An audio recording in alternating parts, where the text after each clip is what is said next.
निगरान वज़ीर आला सिंध डार्क हॉर्स की आमद का इम्कान क्यों?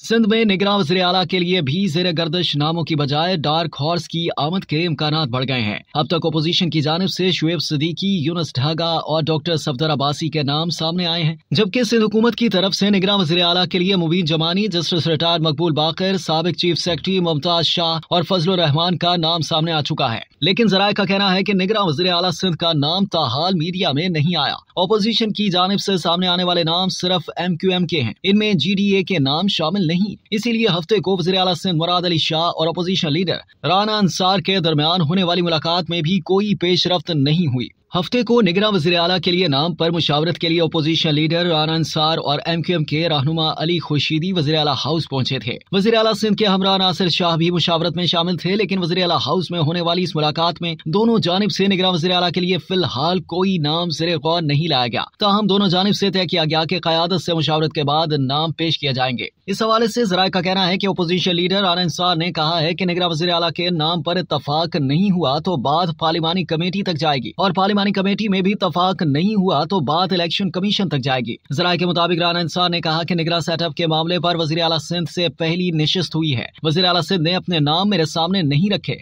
और मैंने भी अपने नाम वज़ीर आला के सामने नहीं रखे। राना अंसार ने कहा कि वज़ीर आला सिंध ने कहा कि मैं लीडरशिप से मुशावरत कर रहा हूँ। मैंने कहा कि मैं भी ओपोजिशन से मुशावरत कर रही हूँ। GDA ज़राए ने भी इस बात की तस्दीक की है कि ओपोजिशन की जानिब से सामने आने वाले नामों में उनका नाम शामिल नहीं है। अब तक के लिए इतना ही। मज़ीद जानने के लिए सब्सक्राइब कीजिए डेली जंग YouTube चैनल और लाइक कीजिए डेली जंग Facebook पेज।